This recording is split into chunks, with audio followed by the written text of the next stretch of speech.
Nate's backyard on Cypress Ridge Loop smelled like smoke and store-bought marinade. Country played low. Kids whacked each other with plastic swords on the turf. Nate swore was low maintenance, high regret. I was at the cooler, fishing for a lime seltzer, when a spoon rang against a glass. Heads turned toward the kitchen island set up outside like a makeshift bar. Brooke lifted her glass, chin high, stage smile on. "In our house," she said, sweet as syrup, "we don't do equal.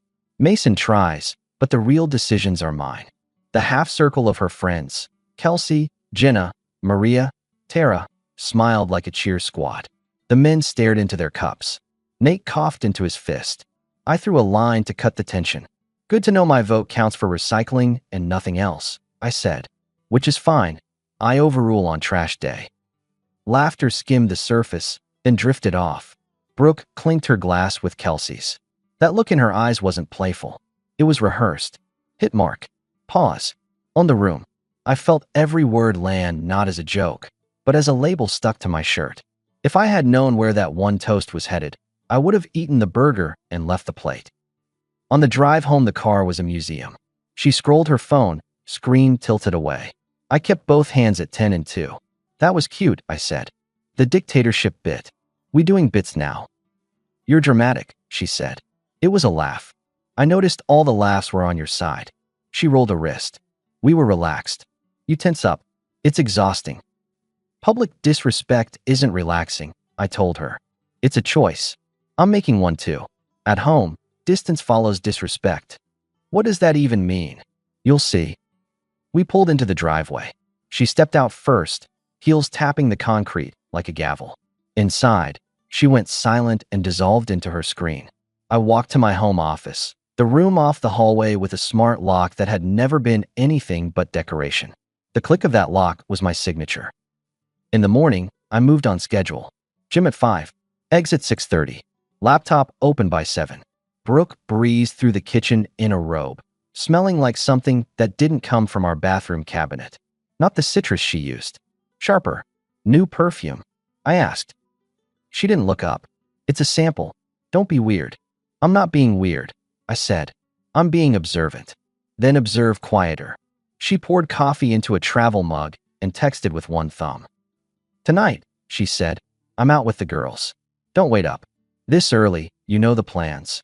I leaned on the counter. Pretty organized for spontaneous. "Do I need an approval form?" "No," I said. "You need to know the rule. I'm not your standby evening. If there's no plan with me by 4, I plan my own night." She smirked. "Threatening me with dinner by yourself?" "Threatening? No. I'm scheduling my life. New format." I slid a printed page onto the counter, next to the fruit bowl. "Time and money policy. Separate budgets. Shared account for utilities and the mortgage only. You want a girls' night, it's on your dime. I'll do the same." She blinked at the paper, then at me. "Are you serious?" "The paper isn't a meme," I said. "It's where I live now." She took the sheet, skimmed it, and set it down like a menu she didn't order. "You're controlling. Control is when I tell you where to go. I'm telling you where I won't be when I'm disrespected." She laughed under her breath. "This is because of a joke." "It's because of the pattern." The joke was the billboard. Her phone buzzed. She answered quickly. "Yeah, tonight's perfect. Same place." She grabbed her keys. "Don't wait up," she repeated, then kissed the air inches from my cheek, like a celebrity waving down a hallway. At lunch, Nate called. "About last night," he said. "That thing Brooke said." "Don't worry," I cut in. She was playing to the crowd. I heard it. "You okay?" "I'm not a fragile glass," I said. "I'm a thermostat. I set temperature, not ask for it." "You always talk like a contractor," he said, trying to lighten it. "Only when the drywall's cracking." That night, at 9:58, Brooke texted, "Heading out now. Don't fuss." At 2:07, the garage door finally groaned. Her heels hit the tile. I didn't ask a single question. She eased into bed like nothing happened. I added a line to my notes. Time in, time out. No adjectives. In the morning, she yawned big. "You mad?" "I don't do mad," I said. "I do policies." She flopped a hand. "Stop with the corporate tone. Then stop treating our house like a stage." She rolled her eyes and walked to the shower, that new scent following her. "Not ours. Not us." "Where were you?" I asked, not as a plea, but an audit. With the girls, she said. Which girls? Why does it matter? She replied, turning the water on. It matters for risk management, I said. You want freedom, fine. Freedom has records. She shut the bathroom door. The hot water roared like it could drown out a ledger. By midweek, the pattern was standard. Vague texts, late returns, phone face down. I didn't chase. I wrote. My notes lived in a plain folder. Dates, times, locations she mentioned, people present if she let a name slip. No coloring, just columns. Thursday afternoon, I booked a coffee with Adam Pierce. He did dull work in a dull shirt and never answered a question with anything but a date and a time. We met at Red Cactus Coffee, where baristas failed to make cactus into a theme but tried with succulents. You're a tech guy, Adam said. You like tables. I like proof, I said. No spy novel. No drone in the shrubs. If you can't document it with a camera and a timestamp, I don't want it. What are we looking for, he asked. Patterns, I said. Where? When? Who else shows up near the same places? Keep color out of it. He slid a form across the table. 2 weeks to start. Start now, I said. I'll pay your day rate. Deliverables go in my email and a hard copy. No commentary. Got it. I left Red Cactus with an invoice and a quiet sense of the floor hardening under my feet. When I got home, I pulled an empty fireproof box from under a shelf and started feeding it paper. Copies of the deed, the car titles, retirement account statements, our marriage license. I added the signed time and money policy and a printout of my own calendar. Then I changed the code on the garage keypad and swapped the spare lock on the side gate. My work folders moved into my office that night. The lock clicked twice.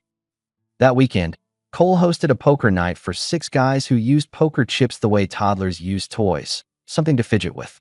Cards, beer, trash talk. When Brooke texted that she'd stop by later, I wrote back. I'm in the middle of something.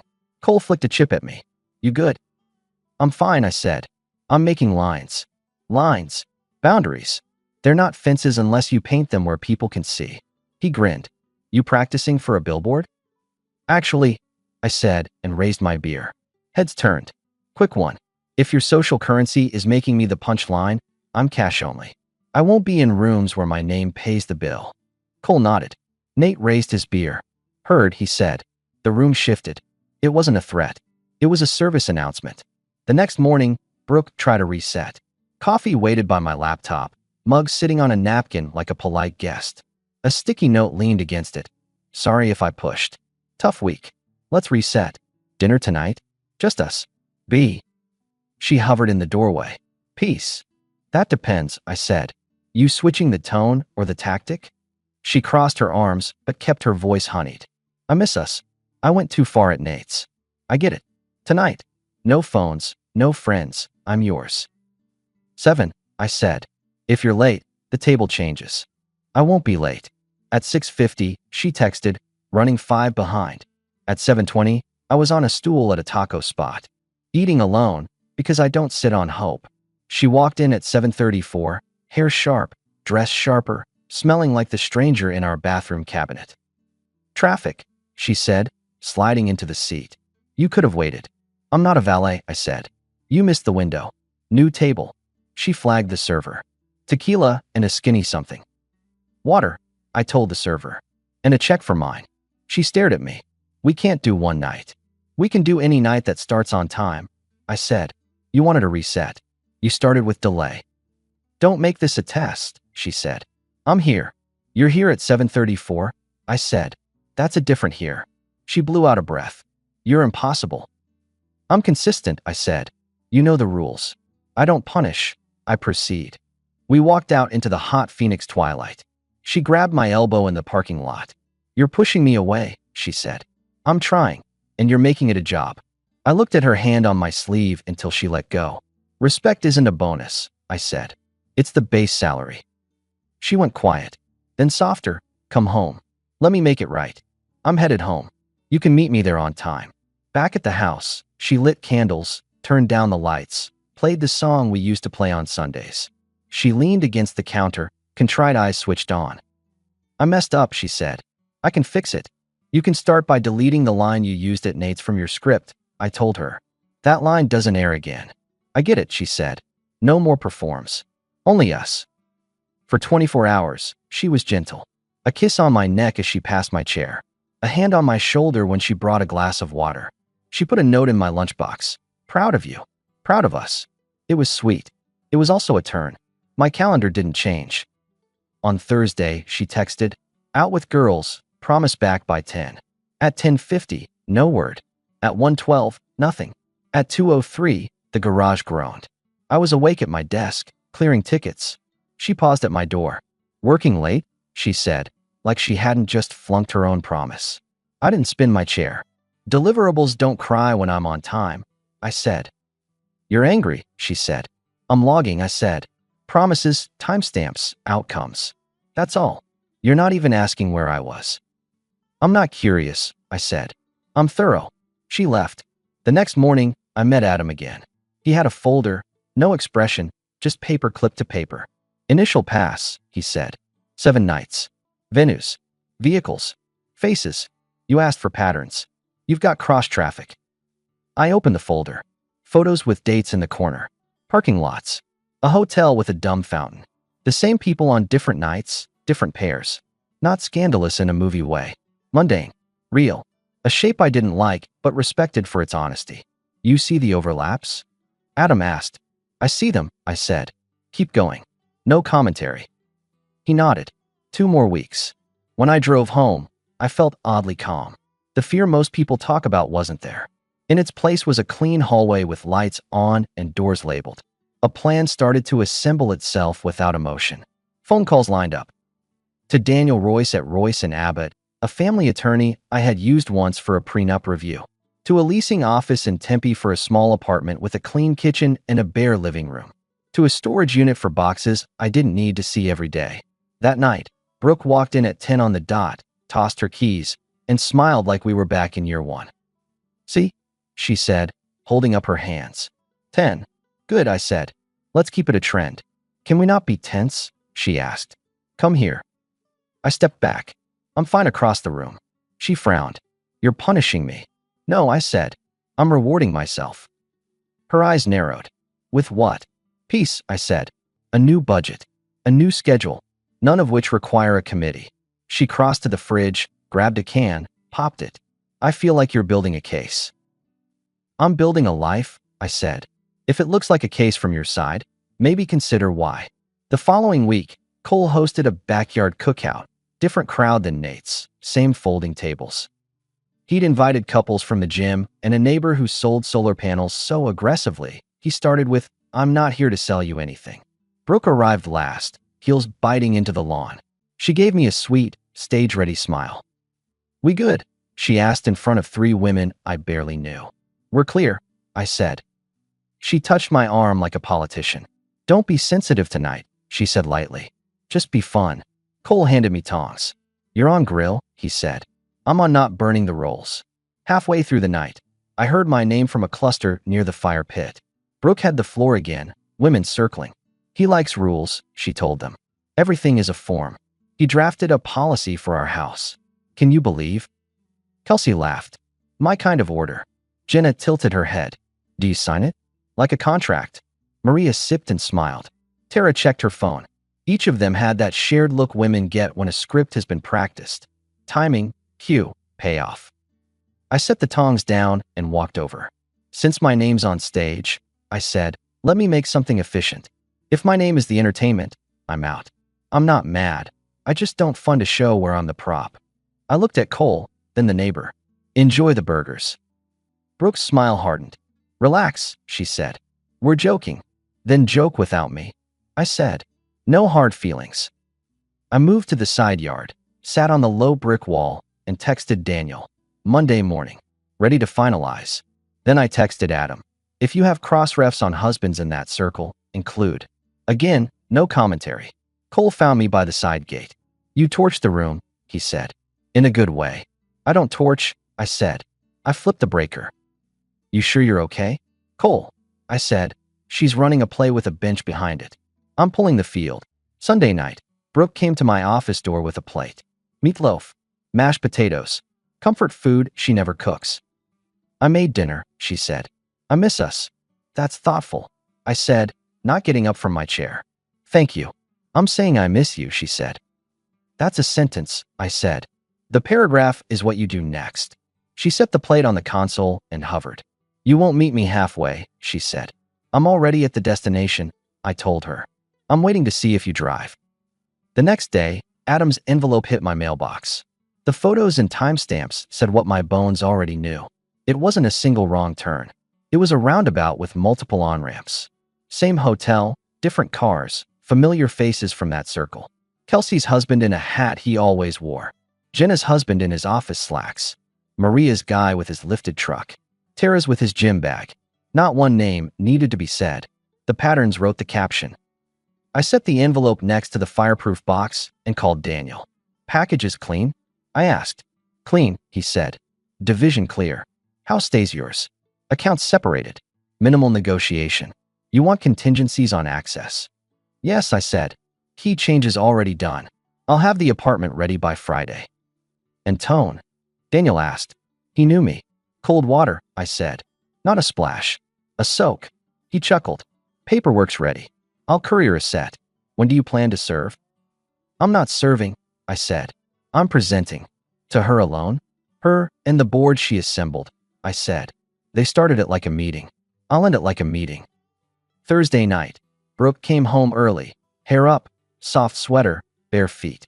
She carried a bag with groceries and set them down like peace offerings. Let's cook together, she said. No phones, no drama. I want us back. I rolled up my sleeves. You lead, I said. I'll chop. As we cooked, she leaned in. I looked at our finances, she said, voice careful. Separate budgets feel cold. We built this together. We can unbuild it like adults, I said. No screaming, just math. She reached for my hand, flour on her fingers. What if I did the retreat with the girls next month and we recalibrated? We put the Nate thing behind us. Start new. Retreat. I asked. With who? Just the girls, she said too quickly. We need time. Take all the time you want, I said. It won't move the calendar I'm on. She set the flour down harder than necessary. Why are you like this? She asked. You're punishing me for being honest about power dynamics. I'm not punishing you at all, I said. I'm ending the argument. She swallowed, put on a patient smile. Look at me, she said, stepping close. I'm here. I'm trying. I'm admitting fault.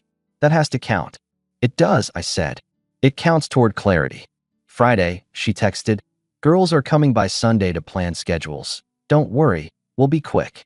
The words plan schedules landed like call the witnesses. I said nothing back. Saturday, I moved 3 boxes of work files to the storage unit and hung 3 shirts in the Tempe apartment. The lease was month to month. The place smelled like carpet cleaner and old air conditioning. Perfect. Saturday night, Brooke slid into bed and whispered, "Thank you for giving us a chance." "I gave us a lot of chances," I said. "We'll be good," she whispered. "I feel it." "Feelings are free," I said. "Decisions cost." Sunday, 2 p.m., our kitchen became a courtroom without the name. Brooke sat at the head of the table in a tidy blouse and the necklace I gave her last year. To her right, Kelsey and Jenna, notebooks open. To her left, Maria and Tara, phones face down, a lineup of water bottles and pens like props. There was a printed packet near Brooke's elbow. The cover said, "Conversation Plan."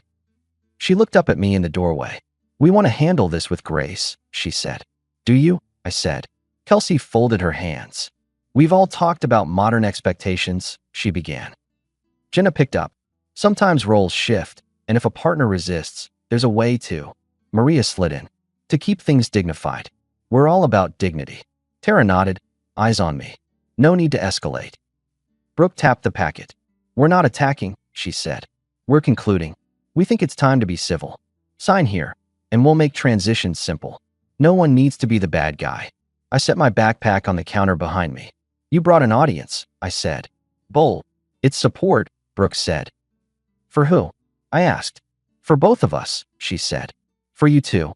I pulled a manila envelope from my bag and placed it in the center of the table. "Before we sign anything, quick due diligence." I kept my voice level. "Does anyone at this table want to know where your husbands spend Thursday nights?" The room twitched. Kelsey's face shut down half an inch. "Excuse me." Jenna tried to smile. What is this? Patterns, I said. Locations. Overlaps. Tuesday, Wednesday, Thursday. Bars, parking lots. A hotel with a fountain that tries too hard. I slid the photos out like receipts at a restaurant. Dates included. Maria's lips parted. Whose are these? She asked, though her eyes already knew. Tara didn't touch a single page. She stared at Brooke. The air in the room checked its own pulse. Stop, Brooke said. This is low. No, I said. This is light. She straightened. This proves nothing. It proves that when you build a script about power, I said, you should cross-check the props. I tapped 2 photos, familiar jawlines under different baseball caps. Ladies, your homes might be busier than your group chat. I'm not here to help you. I'm here to finish my business. I put a second folder on the table. Daniel's clean packet. This is the actual civil path, I said. Financial separation formalized. Property division that reflects who paid what. Clear access rules. No drama clause. You don't take what isn't yours. You leave today. Brooke's voice went sand-dry. You're throwing me out in front of my friends. Brooke, I said, you brought them to watch me sign something you printed. I'm letting them watch you sign something I prepared. Jenna whispered, Brooke, and covered her mouth. Kelsey looked away, jaw tight. Maria pulled her phone closer. Tara stood up, backed her chair in an inch, then sat again. No one touched Brooke's conversation plan. No one looked at the sign here she had rehearsed. Brooke tried for the soft lane. Mason, don't be cruel. I'm not. I nodded at the suitcase I'd placed at the foot of the stairs an hour earlier. Your essentials are packed. The rest I'll send once I inventory what's yours. Your keys are deactivated. I'll hand you a new one for a scheduled pickup window. If you need a place for 2 nights, there's a room booked under your name near your friend's favorite fountain. Her eyes flashed. You planned this. You planned a meeting, I said. I matched the agenda. She squeezed her pen until it tapped the table. I won't sign. That's fine, I said. I'll move according to this anyway. Utilities stay on. You're off the accounts. My attorney will email yours if you pick one. Either way, you leave today. Kelsey stood. We should go, she said to Brooke. No, Brooke snapped. Sit. Tara looked at me. Mason, she said, voice low. This is the lot. Not to worry, I told her. I'm calm. Jenna swallowed. Those photos, are you sending them to anyone? I'm not your courier, I said. I brought them because your moral support committee walked into my kitchen with a script. I thought you should know the chorus is singing off key. Maria flicked tears she didn't want. I need to make a call. Brooke's face went pale. She saw the switch, the power slide off her lap and onto the floor. She reached for righteous indignation and came up with air. You're heartless, she said. No, I said, and lifted the suitcase handle. I'm just not yours. I rolled the suitcase to the stairs. Each step thumped. I set it by the door, pulled the spare keys from a dish, and put them in my pocket. The room watched the mechanics like it was a tutorial. Brooke didn't move. Her friends didn't speak. The water bottles on the table looked stupid. Take your purse, I said quietly. You won't be back without notice. She stood on autopilot, grabbed the purse she always pretended wasn't expensive, and walked to the door like the floor had a magnet and she was metal. I opened it for her and didn't touch her shoulder or say anything kind. The sun outside bleached everything flat. She stepped onto the porch, stood there 1 second like she remembered a line, then went down the steps. I closed the door once and locked it twice. The house felt like a hotel lobby after a conference ends. Clean, quiet, chairs back in their place. I walked to the kitchen, flipped the packet Brooke had printed into the recycle bin, then stacked Daniel's papers neatly and called him. It's done, I said. Understood, he replied. We'll file the rest. You want to come by tomorrow? I'll send a courier, I said. I'm done sitting in offices for this. I texted Adam. No further work. Thank you. Final invoice accepted. He replied with a thumbs up and nothing else, which is why I hired him. I changed 2 more access codes, forwarded Brooke's mail to a temporary box, and drove to Tempe. The apartment looked exactly like it should. Empty, simple, mine. I hung a single framed photo, not of us, not of anyone. A landscape from a camping trip I'd taken solo before I met her. The lesson wasn't poetic. It was practical. 3 months is what it took for the paperwork to run its course. During those months, my life didn't shrink. It expanded. I lifted at 5, showered without thinking about scents that weren't ours, ate with friends who didn't need a punchline to have fun. I bought a used truck that didn't care how late anyone came home. Work sharpened. A promotion I'd been circling for a year landed without ceremony, just a calendar invite and a new title. My weekends got loud with real laughter and quiet with real peace. A woman named Erin started showing up in my life in small ways that stacked. She ran the operations team for a partner firm. We met over a conference call where she tore apart a messy timeline with a surgeon's calm. "You don't waste words," I told her after. "Words are expensive," she said. "Time's cheaper." We ate dinner twice with friends, then once alone, then more. We didn't build a script. We planned dates. She showed up when she said she would. That was the whole trick. As for Brooke, I heard what I heard. That she bounced between couches for a bit. That the circle of women turned into separate, tight little triangles, because triangles are safer when eyes start to open. That some husbands answered long questions at their own kitchen tables with short statements that didn't go down smooth. I didn't deliver any of that. I didn't have to. Gravity does its job. Once, months later, I found an envelope on my apartment door. No name, just the curve of her handwriting. Inside, a letter about missing the old US, about not recognizing who we became. It asked for a talk. It asked for coffee. It asked for a window I'd already bricked over. I didn't write back. I didn't rage. I put the letter in the fireproof box, not because it mattered as evidence, but because it reminded me why evidence matters. People speak in scripts. Paper speaks in facts.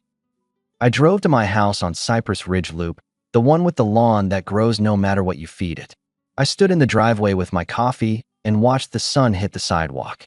Nate waved from across the street. He looked thinner, like he'd been running. "You did what you had to do," he said when we ended up by the mailbox, the universal meeting spot of bored adults. "No," I said. "I did what I said I'd do." He nodded.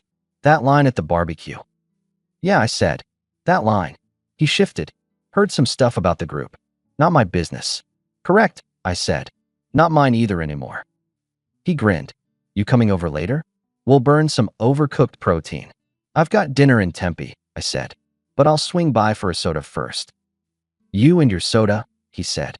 "It never lies to me," I said. When I left, I locked my front door with a single motion and felt nothing dramatic. Just the steady click of a life that fits. That's the part nobody tells you. You don't win a war. You end it by stepping out of the theater and switching off the stage lights. The audience files out, confused. The actors lose their lines. And you drive home, windows down, knowing the show was never yours to perform. So here's the confession, plain. I stayed long enough to know I wasn't overreacting, long enough to watch the pattern repeat in different shoes. Then I stopped standing there. I didn't shout. I didn't chase. I packed a bag, set rules, and let the consequences teach what my lectures never could. And when the door closed, I didn't become a new man. I just became the one I was before the applause. That was enough.